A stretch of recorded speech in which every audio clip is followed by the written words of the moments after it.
Hello guys and welcome back to another video, and in today's video I'm going to share some of my funniest stories of all time that have happened to me in my life. So this story happened yesterday. Me and my cousin were going to go to a trampoline park and everything. So we got in the car, we went there. I had the day off of work and I wanted to take advantage of that and hang out with my friend more because he also had the day off of work. We got to the trampoline park. I had a pretty good time, had fun. The first kind of funny thing that happened was, that day was we were playing basketball with against two little kids. And these two little kids were pretty much beating us. And then after that, the mom started recording us, which was slightly embarrassing. So it's a good thing that no one else was watching. So yeah, that happened, and then after that, it was pretty much just a normal experience. But the funny thing was, after that, we went to a restaurant. Before we had to pick up his sister from a church event, and the restaurant was a Korean restaurant, and we didn't really know what to expect. So we went inside that restaurant, went in, and they led us to our tables. And then we seen the menu and stuff, but the weirdest thing that we seen was that they had a thing, like, on the table, they had, like, grills and stuff, like, places that you cook the food. Like, I've been to hibachi restaurants where they cook it in front of you, but this one's a little bit different. They give you the food like raw, and then they have you cook the food. Like, that's my first time ever going to a restaurant like that. So we ordered off the menu, and we didn't really know how expensive it would be. But anyways, they came out with all the food. And for a few minutes, I was kind of confused and trying to figure everything out. And we were just messing with everything. And then one of the workers came by, one of the men that worked there, and he just starts looking at us because we were not really understanding what we were doing. And he looked at us for a few seconds, but anyways, he went away after that without saying a word. And then for a little bit we were confused, but one of the other workers kind of helped us through the process. Well, I had to cook my ramen noodles, so I had to turn the grill on. I didn't know how to do that, so I had to tell her, how do you do that? Anyways, we were able to figure it out and get all this stuff on and working. But after we had got all the food, and we were able to order again, we ordered a little bit more. And then my cousin at the end ordered something. It was either an octopus or a squid. Well, he told me it was a squid at first, but then he was like, actually, it's an octopus later that day. So I don't know if he was just like joking on what it was. But anyways, he was trying to get me to have a bite. And I didn't want to have a bite, and he kept trying to tell me. And eventually I tried to say, well, I might be allergic. Like, meant it in the sense that I've never had it. I don't want to try it. And then one of the workers, which was behind my table, there was a little wall. This same worker that was staring at us at the beginning was staring at me again because I said I might be allergic.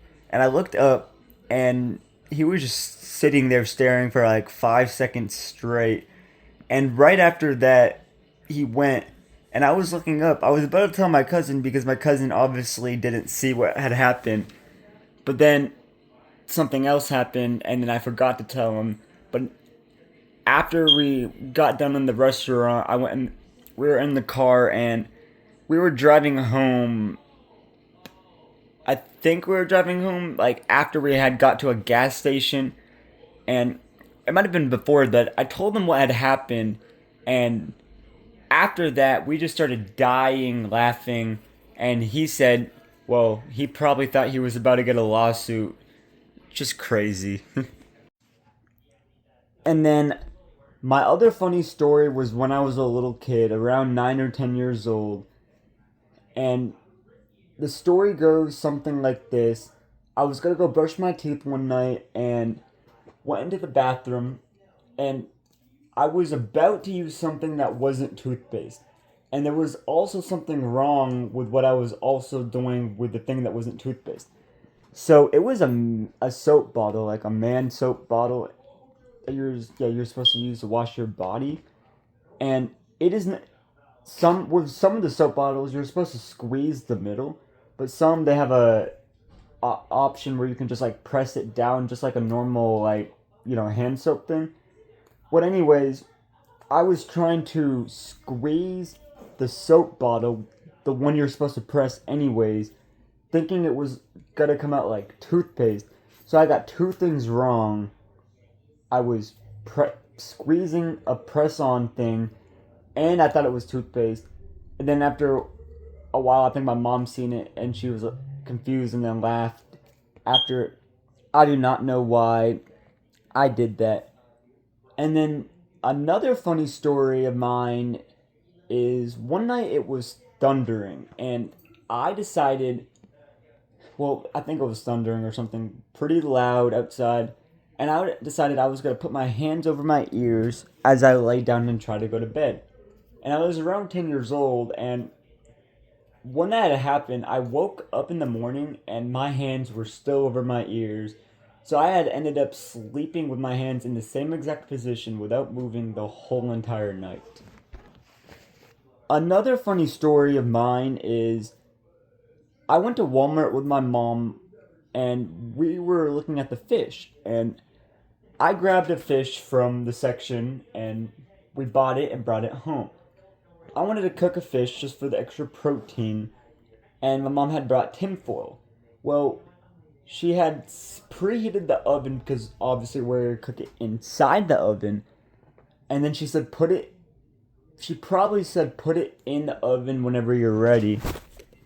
So what I did was, I put the fish in the pan, I left the fish in the tinfoil pan on the oven. Like, it's not like a pan that, like, it's not boiling or anything like mac and cheese or something. It's just on the oven, but it's supposed to go in the oven. I thought it was actually going to cook and everything. So I waited I put a 30-minute timer on, and I went inside the shower. After 30 minutes, I came out, and then I seen it in the oven, and the timer was like just started. And my mom told me what had happened, and she was, in a laughing fit and everything. Then I realized what I did, and I felt so stupid that day. Another funny thing of mine was, well, there's several of them when I was at work. One day at work, there was a couple of my friends in the kitchen at a fast food restaurant. They're all like almost 30s, like 26, 27, 28, and there's four of these men, at least in the kitchen. Two or three of them standing around one area just talking, and another one of my other friends standing in the back at a different section. And I was bringing in the toast and with the spatula. And when I brought the toast, I went through the middle. There was one guy on the left, one guy on the right, and I said coming in, and I said parting the Red Seas as a joke. And when I said that, all four of those guys laughed in sync at the same exact time. And it was loud. So, I mean, like, the joke itself was not even, for me, the funny part. It was the freaking reaction. Like, most of the time I make people laugh. And it just, like, the joke is one thing, but the reaction is the funniest. It's priceless. Like, the way people react to things is insane. And to another funny thing that happened was at the grocery store I work at currently. We're supposed to ask people if they want any help out with their groceries. Whether they have one item or, a big cart full of items, which doesn't fully make sense, but it's just, their protocol.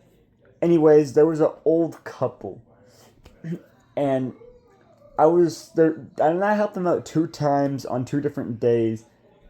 Both were funny in their own rights. So, I was bagging the groceries. Well, the old guy just was taking the groceries and throwing them in the cart with no bag. And my cashier said, well, hey, he can bag those for you. And then the guy said he doesn't care. But after all that, I said, hey, do you guys want help out today? And he said yes. So I helped him out, well, him and his wife, but he came first. And he didn't have the keys yet. I brought him to his car. And we were there, the car was locked, but like I tried to open the trunk and it didn't open. And then he tried to open the trunk and he lightly hit it a few times. And then he was like, "Oh no, I can't get the trunk open." And then his wife came and was like, "Oh honey, you gotta use the key." And I just thought that was, pretty funny. And then they started playfully arguing, like, I don't know, a little bit. I forgot what they said that day, but it was just like playful old people arguing. And that was the first time. But then the second time, I asked them if they needed help out again, and they said yes. And then on that occasion, I had, uh, while I was waiting for him, and he had told his wife, hey, can I have the car keys? He's trying to get out to help me. And then she said that I was in no rush. Well, I mean, I wasn't actually in a rush. I was just waiting patiently for them.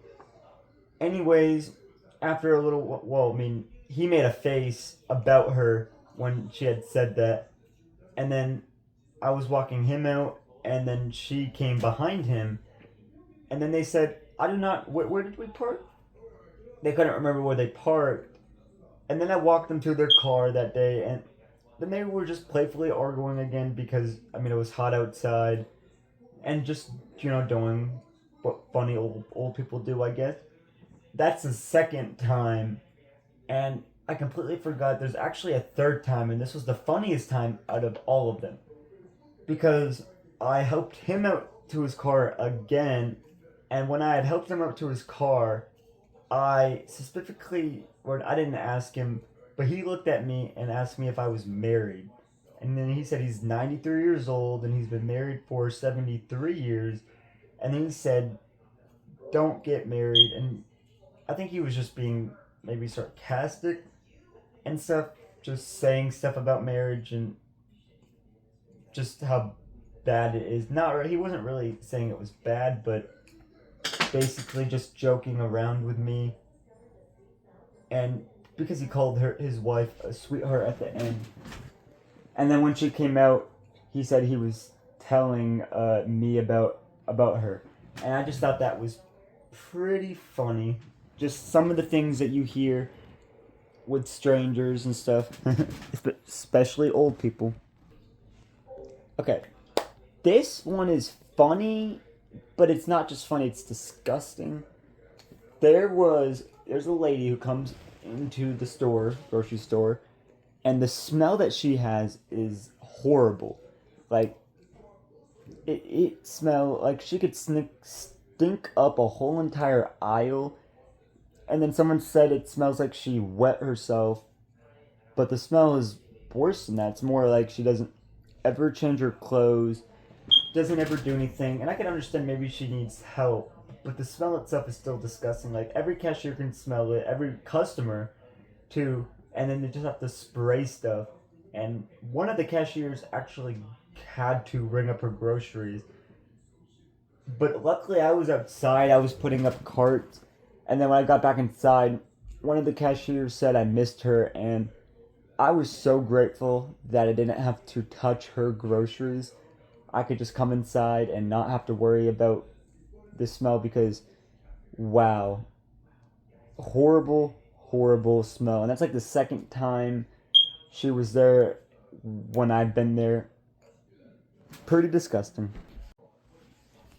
The next one was the day I was on a roller coaster with my cousin and his friends. The whole day it went pretty good. It was my first few times going on a roller coaster, and I was kind of scared. But near the end, we decided to go on one more time. But this was my first time going on this. It was a pretty big one. And when I got on, I didn't know if I was strapped in all the way. It was going up and then starting to go down, and I thought maybe I again was fully not strapped in all the way, but this time we were up and about to go down, so there was really nothing I could do at that point, and I was really scared. And the whole time I was just kind of screaming a little bit, somewhat exaggerating. And then at the end, my cousin's friend asked me if I was all right in a kind of silly way, because I was just like slightly exaggerating and screaming a little bit. But yeah, I just didn't know if I was about to fall out of the roller coaster. Now, this one is about other people specifically. So, at the fast food restaurant I worked at, majority of the people who came through the drive-through just they didn't know how to order, and some of the people just were obviously looking at the menu through the drive-through. My coworkers would say, well, they should just come through. They should look at the menu before they even come through the drive-through. And in their defense, the menu is at the drive-through, so I mean, I don't see why it's necessarily the huge issue if they just take a few seconds longer, because I mean, you have a menu in a drive-through for a reason. But I can get both points of views. But the biggest issue is not that just that they take a few seconds longer. They take like way longer than just a few seconds, and they don't even know what they're saying. Like, no offense, but when they talk, they just go on a tangent, and then they start saying things that don't even make sense. So it's worse than just like, okay, they don't know what to get. They don't even know how to talk, to be honest with you. Okay, now this one was when I was a little kid. We were down in Pennsylvania and we went to this Hershey chocolate factory thing and we had fun. That was pretty cool. But then that day, I think we got stranded on the highway. But there was a funny thing that happened. I'm not exactly sure when it happened. But because we got stranded on the highway and then we had to get a tow truck to come pick us up. And we were driving inside the tow truck and then he dropped us off at a hotel for a while, and then maybe we got like a rental car, maybe we got our car back. I don't fully remember the story.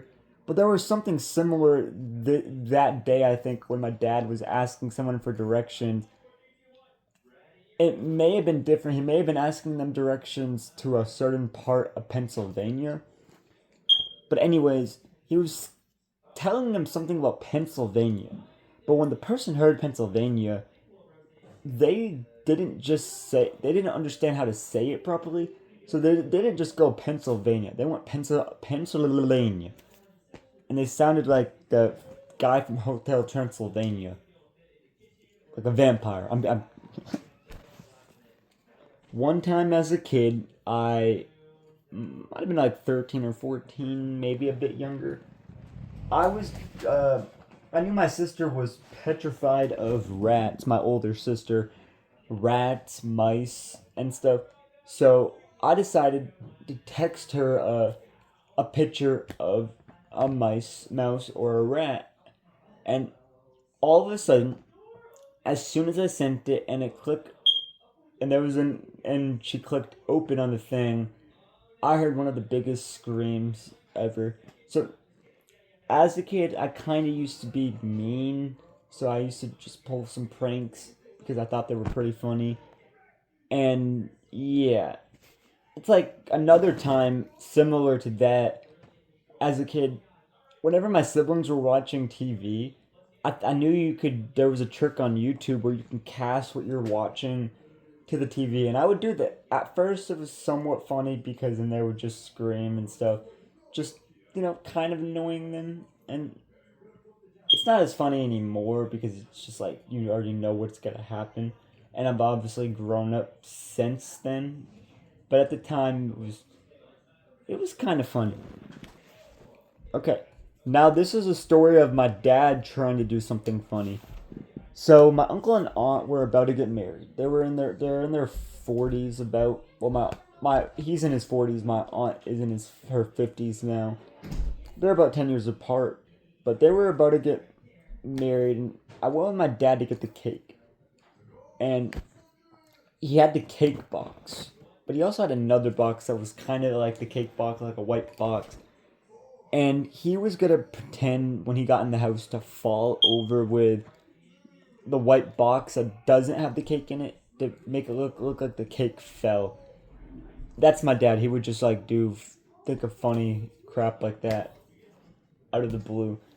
But anyways, we got to their house, and then he went in and he fell on the ground. I forgot what their reactions were like, but I just wanted to share that because I thought it was pretty funny. Okay, now this one was probably one of the funniest ones on the list, in my personal opinion. So, as a kid, I went outside one night, it was dark outside, just to grab something from the car.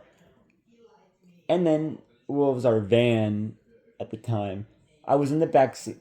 For some reason, I decided I was just gonna look out the window for like 2 seconds, not just because I seen it just looked interesting, just like the look, and then all of a sudden I seen a face, and out of nowhere, like just a face staring in, and then I jumped back. Then I realized it was my dad, because well, he was around the leach field doing something, and he knew I seen me probably go in the car, and then he decided he was gonna scare me or something. I jumped back so fast because wow, that was bad. Alright guys, that's gonna wrap it up for today's video. If you want me to make this into a series, I can make a part 2. This can be part 1. And just leave a comment below and tell me if that's what you would like me to do. But thank you guys for watching the video. If you could please subscribe to my YouTube channel and leave a like on this video, it would be greatly appreciated. Ever since I was a kid, my dream was to make YouTube videos. And I did not know what I wanted to post. As I got older, I was just experimenting different niches to see what I truly liked. And I didn't know what I liked. I was just like stuck in this thinking that stuck in this thinking pattern that I will never figure out what I like. But then when I was 16, I got into theology videos, watching theology videos on YouTube. Then I watched those videos. And then 2 years later, I got more into the abstract philosophy. So like the branches logic, metaphysics, epistemology, ethics. Studied that for 2 years. And not just studied that. From 16 to 18, I was in a classic, like, the normal theology books, not really understanding much. But from 18 to 20, I'm 20 now, but from there, I just came up with hypothetical objections for everything I could think of. I stress tested theories just to make videos. And my new video, Why God is Structurally Silent, that video was not just a video I decided to put up randomly. Like, it took a lot of thinking. Like, I had to work so hard to make that video, just to put that video out there, and I really, really, really was just motivated to do that. I was motivated to do it to spread the gospel and stuff. It was a hard thing to do the last 2 years, but yeah, please, can you just like show some support to that video, because I like to do these videos for fun, but I also am a Christian, and I just like to tell the world about Jesus, and I'm growing in my faith. It's hard, I'm not gonna lie, growing in your faith. Could you also please pray for me? There's just some struggles and stuff that I'm going through, but it's getting better. I'm just trying to grow in my faith more and more, because I started philosophy at 16, and yeah, I was growing in my faith intellectually, understanding more about God. I was saved when I was 14, but I didn't really start pursuing Jesus until I was 18. I felt lonely. I was just probably somewhat depressed then. I didn't really have any friends besides my cousin. And then I met my one friend at work, and then I met more friends later on. And there, I just grew more in socializing and just grew in the faith. And from there, I've just been on fire for the Lord for 2 years. And it's not just about being on fire for the Lord. It's also about just like pursuing a relationship. But from 18 to 20, I think that those seeds have been growing a lot more than they were before. And there's a lot more I'm learning. We're all only human. We're on this mission together, so just gotta spread the gospel about eternal life, that, the only way to heaven is through Jesus Christ, and people will go to hell, but we gotta spread. That's why we were here, to spread the gospel, and that's what we're called to do. Amen. See you guys in the next video, and God bless and peace out.